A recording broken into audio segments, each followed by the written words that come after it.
বাংলাদেশের নির্বাচন ইস্যুতে যুক্তরাষ্ট্রের হস্তক্ষেপ ভারত যে মোটেই পছন্দ করছে না, বাইডেন প্রশাসনের কাছে দিল্লি এটা স্পষ্ট করে দেওয়ার পরেই ঢাকায় নিযুক্ত মার্কিন রাষ্ট্রদূত পিটার হাসকে অনেকটা আত্মগোপনে চলে যেতে হয়েছিল। বৃহস্পতিবার বিকালে দিল্লির think tank observer research foundation ORF নিজের বইয়ের মোড়ক উন্মোচন অনুষ্ঠানে এমন মন্তব্য করেন ভারতের সাবেক শীর্ষস্থানীয় কূটনীতিক ও ঢাকায় নিযুক্ত সাবেক সাবেক ভারতীয় হাই কমিশনার পিনাক রঞ্জন চক্রবর্তী। অনুষ্ঠানের প্রশ্নোত্তর পর্বে একটি প্রশ্নের জবাবে পিনাক রঞ্জন চক্রবর্তী বলেন, আমি নিশ্চিতভাবে বলতে পারি ভারতের পক্ষ থেকে তখন একই কড়া বার্তাটা যুক্তরাষ্ট্রকে শুনিয়ে দেওয়া হয়েছিল, যার পরিণতিতে ঢাকায় মার্কিন রাষ্ট্রদূত, যিনি তার কিছুদিন আগেও অমুক বিএনপি নেতাকে দাওয়াত দিয়ে বাড়িতে ডেকে আনছিলেন বা তমুক বিএনপি নেতার বাসায় গিয়ে হাজির হচ্ছিলেন, তাকে আর ভোটের সময় দেখাই গেল না। কোথায় যে তিনি গা ঢাকা দিলেন সেটাই তিনি নিজেই জানেন না। গত 7 জানুয়ারি বাংলাদেশের সংসদীয় নির্বাচনকে প্রশ্নবিদ্ধ বলা যায় কিনা এমন একটি প্রশ্নের জবাবে পিনাক বলেন, কোনো দল যদি নিজেদের সিদ্ধান্তে নির্বাচনে না অংশ নেয় তাহলে তার জন্য বিজয়ী দলকে দোষারোপ করা সাজে না।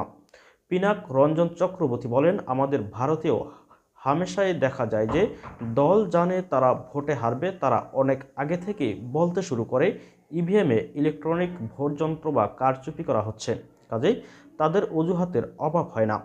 অনুষ্ঠানে অন্যতম আলোচক সাবেক ভারতীয় কূটনীতিবিদ ও ঢাকায় সাবেক হাইকমিশনার বিনা সিকরি বলেন, তার মূল্যায়ন হলো যুক্তরাষ্ট্র আসলে বাংলাদেশের জামায়াত ইসলামকে একটি মডারেটর বা মধ্যপন্থী ইসলামপন্থী দল হিসেবে বিবেচনা করে এবং তাদের কোনো ধারণা নেই যে জামায়াতের চিন্তা চেতনা এবং কর্মকাণ্ড কতটা উগ্রবাদী।